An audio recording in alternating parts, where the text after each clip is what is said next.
YouTube Nation? Mayfair TV, aka me TV, aka this week is important for Philadelphia. I'm put it like this. If you didn't see what happened over the weekend, Philly fans, I understand. I saw the Twitters, I saw the comments, I saw everything. I understand that you were upset because of everything that went down over the weekend. You're sad, you're mad, you're glad, whatever it case may be. We will talk about it, all right? But we have to move on from that weekend. Now, I do want to talk Flyers first. That's right, because first I have an NHL.com update. First off, now you guys know what happened with the NHL.com. As you can see, I have the jersey. Y'all know what it looked like before, and they sent me the right one this time. Okay, they sent me the right one. But you have no idea how long it took to get them to send it to me. First off, let me put it like this, all right?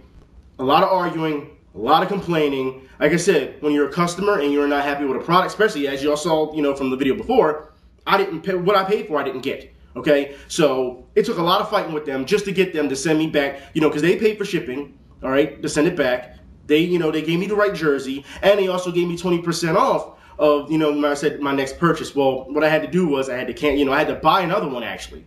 Yeah, all right, and then send that one back. Believe it or not, and they gave me 20% off with that, and they. Like I said, for the free shipping, sent it all. But it was such a runaround. It was. Besides coupons, and I'll tell you, if you're buying stuff online and you're not using coupons online, you're crazy. I told you, you do what you have to do to save money. That's how stuff gets bought. All right? But as you can see, I have the right jersey. Anyways, I need to talk about the Flyers and the Penguins playoffs that start on Wednesday. And yes, I have playoff tickets on Sunday. I do. Now, I will put it like this. Flyers, Penguins, first off, I don't have a problem with the Pittsburgh Penguins when it comes to winning the game on Saturday, but I have a problem with the fans. That's right. Pittsburgh fans, I don't get you, all right? Your team wins, okay? Now, I'll put it like this. You're playing a Flyers team that had about 6 guys not playing, all right? We're going to put it like that. About 6 guys that's not playing. However, you give a standing ovation to your team at the end saying, finally, you beat Philadelphia, because we were 5-0 going into your stadium, okay? Now, I'll put it like this. You're clapping, you're pretty much applauding for mediocrity. That's what you're doing right now. Now, I will put it like this. It does give you a slight mental edge coming into the playoffs since the first playoff game is in Pittsburgh on Wednesday. I will put it like this, people. The Flyers, I have a big problem with right now. If you haven't been watching the Flyers in the previous 2-3 weeks, man, this team, first off, I want to put it like this. I said before the season started that if this team did not meet the requirements or beat the record of the team of last season, there is going to be a problem. It's all for nothing at this point. Well, last season, as you know, I believe we were, 47-23. This season, this is not counting, draws or whatever, because, we have shootouts now and things of that nature. I'm not, shootout records and stuff like that. I'm not counting, okay? I'm talking wins and losses, all right? This year, we were 47-26. Now, I will put it like this, all right? There's a lot of games that we should have won down the stretch if it wasn't for that damn goalie, all right? And we're going to talk about him because I don't trust him. All right, not going into this playoff, no sir. I told you before, this guy played good for 2 weeks?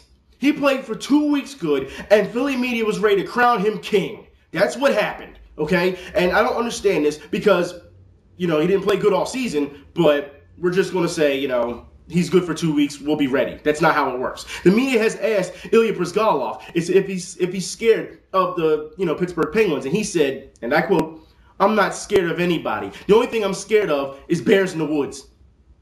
Really? That's what you come up with? Why don't you just say you just weren't scared? Bears in the woods? Really? Don't let the Boston Bruins hear that. But anyways, I have to move on with this because the Flyers, the offense is fine. This is going to come down to goaltending and defense. Now, as we all know, Grossman has been practicing on ice. He was hurt before. He has just got a contract extension for next year. I'm for that. He has been a great acquisition to this team. He knows what he's doing. He's a hell of a lot better than Coburn, all right? Which I don't understand. Why are you letting Braden Coburn shoot the puck from the blue line? You know he can't shoot to begin with, but I don't understand this. Anyways, there's a lot of talk here in Philadelphia about Paul Holmgren being GM of the year. And I don't see that happening whatsoever, all right? At this point, this team is Stanley Cup or bust. I have been very disappointed in seeing the way this team has played, all right? There's times where they are brilliant, and there's way too many times where they're just inconsistent. And I'm not happy with it at all. And going into a playoff, I'll put it like this. If we're going to go into the playoffs and win this whole thing, which, to be honest, right now, I don't see happening, all right? But I'll put it like this. If it's going to happen, we got to catch fire, and that goalie has to stand on his damn head. That's how I see it. All right? He is not playing aggressive enough. He still has problems with awareness and angles. I have a big problem with Ilya Bryzgalov going into this. I really do. It's going to come down to him. The defense, like I said, listen, people are going to get by our defense. They are, all right? It's going to happen. It happens, all right? But the goalie is the last line of defense. He has to stop something. He just has to. And I'm not willing to put everything on Ilya Bryzgalov. I'm just not. Now, here's the thing with the Pittsburgh Penguins, all right? Has anyone noticed when Sidney Crosby is in the lineup, the NHL loves to say that the Pittsburgh Penguins are going to win the Stanley Cup? For those who don't know, they've already said it. They're predicting that the Penguins will win. They're favored to win the Stanley Cup this year. They do it every year that Sidney Crosby is playing. I don't understand this. Now, I know a lot of you guys had a lot of complaints about calls that happened on Saturday. It is true. It is very true, especially that the 5-minute misconduct on Ronaldo. That's not 5-minute No, that's not. Sorry, it's not. You want to call it boarding? Fine. 5-minute misconduct and you sit up? No. And you know what? The refereeing is only going to get worse. It is. Now, the thing is, if anyone watched the game on Saturday, NBC, Mike Milbury, all those guys said the same thing. The refereeing was clearly in favor of the Penguins. They said this on NBC. And then on CSN, they said the same thing. And then on NBC, the local NBC station, they said the same thing. There's a problem here.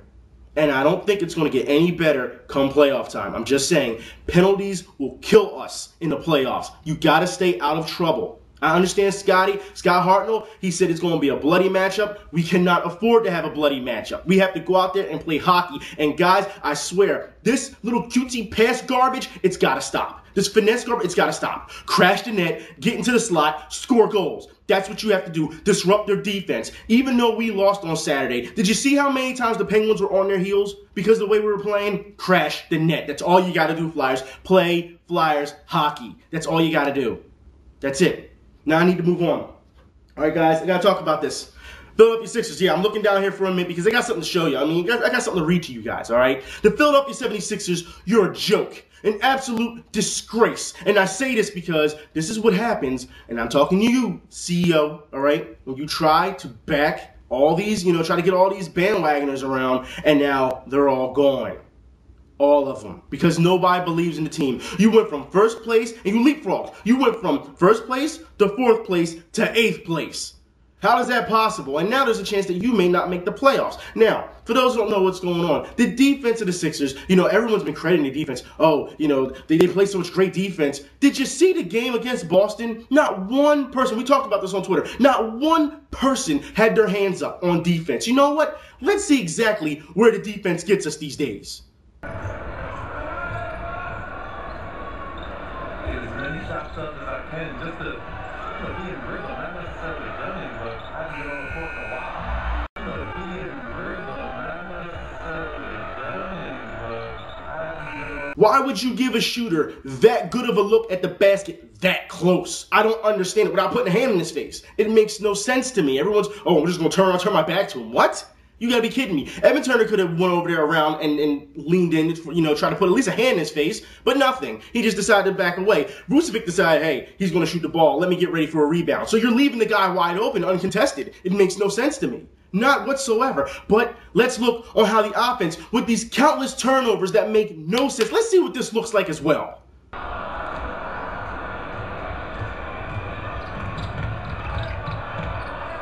a great pass in weeks.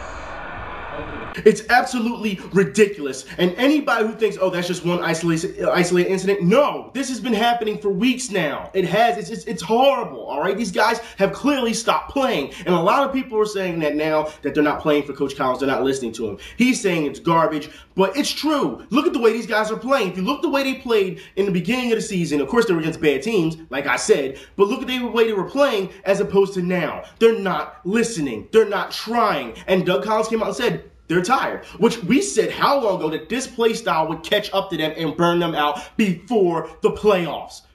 Just saying, all right? Now, so it goes to show you that they're not playing. Now, Coach Collins has threatened to make changes. That's right. He's now saying that, if they don't want to get the job done, he'll find other people on the bench that will. Who do you have on that bench that can be a game changer, Doug Collins? See, this comes down to management. I told you before that management needs to step their game up. You need to go out there and get the pieces to make us a championship team. You just can't hype this team up and just say it's a championship team. How many times have we heard the Philly media come out and say, they can go deep into the playoffs. They can be. No, it doesn't work that way. Won't you understand that in order to be a championship team, you need to have the right pieces. You don't even have a go-to guy. And speaking of wannabe go-to guys, we're going to talk about Andre Iguodala right now. Because as far as I'm concerned, this guy's a joke. I've been trying to get this guy traded for God knows how long. I mean, seriously, how many videos have I done to say, let's get rid of him? I mean, this guy has no idea what he's doing. So, let's get into this right now. All right, now, like I said, I was looking down here because I had to read this. Understand, first off, Andre Iguodala is complaining that he's been playing with knee tendinitis.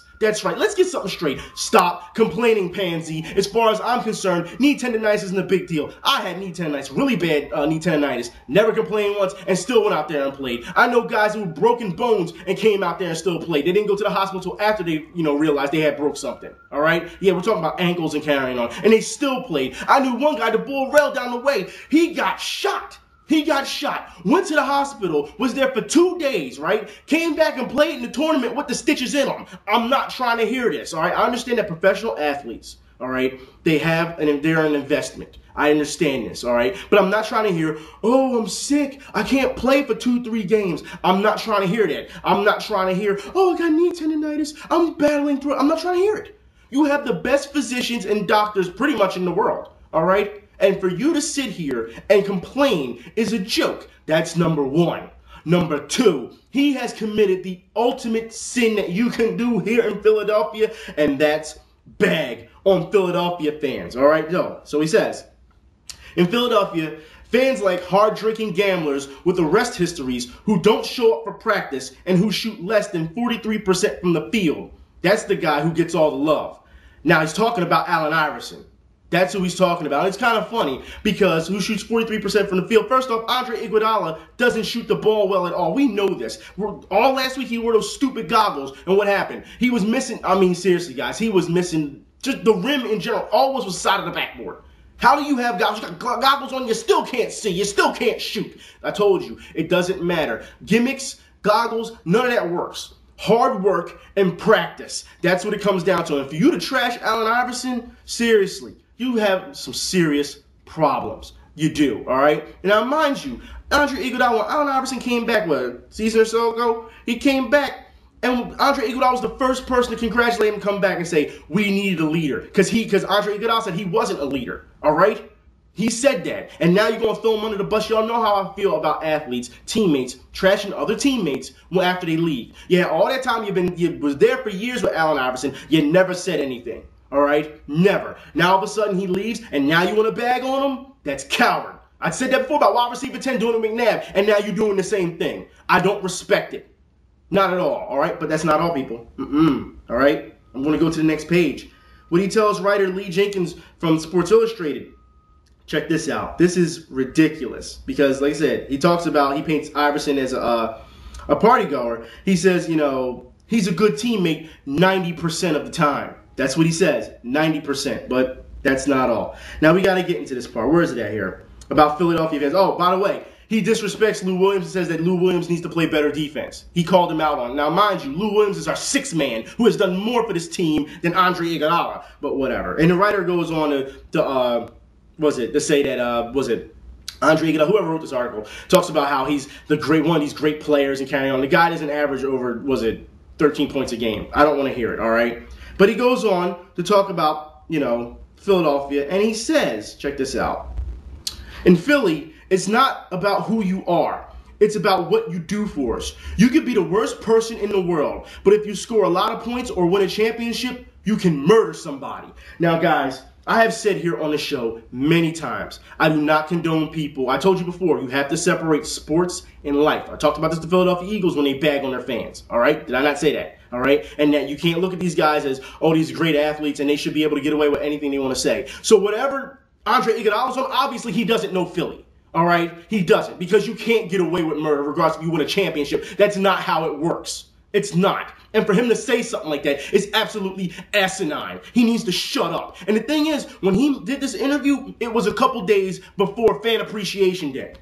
Real smart. Now, you know and I know that the CEO, I've been talked about this not too long ago, the CEO has had problems with putting asses in the seats, right? He's been trying to get all these bandwagon fans to come out and support instead of loyal fans. So now that the bandwagoners are leaving, who do you have left? Because the loyal fans is like, you're a joke, all right? So you're trying to bring people into the stadium to watch the games, and you're trashing them. It's just stupid. stupid. It's bad business. He needs to go. And he says he has nothing to lose at this point. You're right, because you've been here for 9 seasons and you haven't done a damn thing. So don't sit here and tell me that all of a sudden, and you know what the thing is? I just saw this clown a couple months ago down here on Walnut, all right, on Walnut Street, all right? And let me tell you, he's nowhere as big as people make him seem on TV, all right? He is a stick. He is. You could do like this, and he would pretty much fall over. He is very thin, all right? He's defined, but he's very thin. Just letting you guys know that, all right? He's not as big as what you're seeing on TV. He's just not. Now, I want to talk about this a little bit more because we have to talk about more basketball. And for those who don't know what's going on, yeah, you have no idea how pissed off I am about with Andre Iguodala because it seems the thing to do these days in Philly with athletes when you're losing and your team is sucking ass to trash the fan base. That's what it seems like, all right? But it doesn't matter.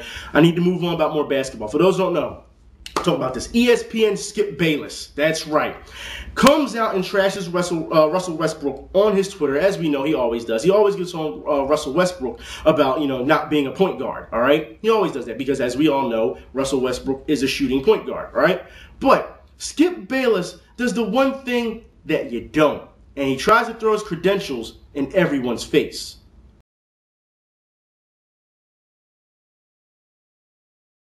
Now, why is this bad for Skip Bayless? Because Skip Bayless has been caught lying about his credentials on the profession of basketball. That's right, people. Now, you guys saw the tweets, and you see what he said, and how he used to play like Pistol Pete, but he was too short and things of that nature. Let's get something straight here. He talks about how he played varsity basketball. For so long he was the MVP. Understand this, guys.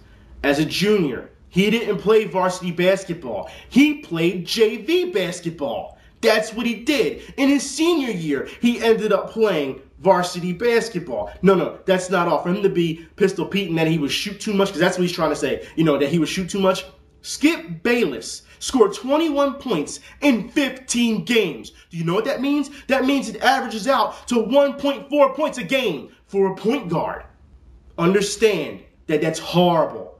Obviously, you're chucking up shots, and guess what? You didn't make any. That's why you were pulled off the team. Not because coach thought you were too short. All right? And let's get something straight now. If you played like that in today's sport, if you went out for a trial in JV, guess what? You wouldn't make the team. You wouldn't make the team. It's a joke, all right? But this is what happens when you lie about your credentials. I am interested to see if ESPN will ignore this or not. But I've said it time and time again, and I will say it one more time. These sports writers or these analysts or whatever you want to call them, they're no more qualified, all right, than you or me. No more qualified. They can say the same things that some guy right now is saying in a bar. It's about who you know. That's what it is. This guy is a joke. Why he hasn't been fired yet is beyond me. All right? Obviously, it's just entertainment. And for them to say that he has 500,000 Twitter followers, are you serious? Are there really 500,000 people that are that stupid to listen to this guy? Or are you just watching because you're getting entertainment out of it? Now, if you're getting that entertainment out of it, well then, hey, whatever, all right? But like I said, this guy is a joke, and he's been exposed for what he is now. And I'm telling you, the link in the info bar shows class pictures, rosters, stats. I mean, they're showing him, on the actual teams and team photos. I mean, it goes into a lot of detail about Skip Bayless and how he lied. He flat out lied. It's not just fabricating the truth. No, he flat out lied. It's that simple. But what can you do? This is how the world works, I guess. Or at least the field of entertainment. This is what I mean about how it's time for these old dudes to move on. I've seen way too many times. Derek Gunn came out not too long ago talking, who is it? One of the Eagles players, Jackson, right? Was it Jamal Jackson, is it? Came out. What's up, dog? For sure, I'll get in contact with you. So let me get this straight. You got these old dudes trying to act young, but you don't want the young boys to step into the game. That's how it is. Is that how it's going down? Seriously, this is a joke. But you know what? I'm done. Anyways, I will be doing another video this week, guys. We have to talk baseball. We got some serious football news. We got some boxing. I'm telling you, we got a lot of stuff to talk about. Anyways, I'll talk to y'all later. Y'all be safe. I'm out.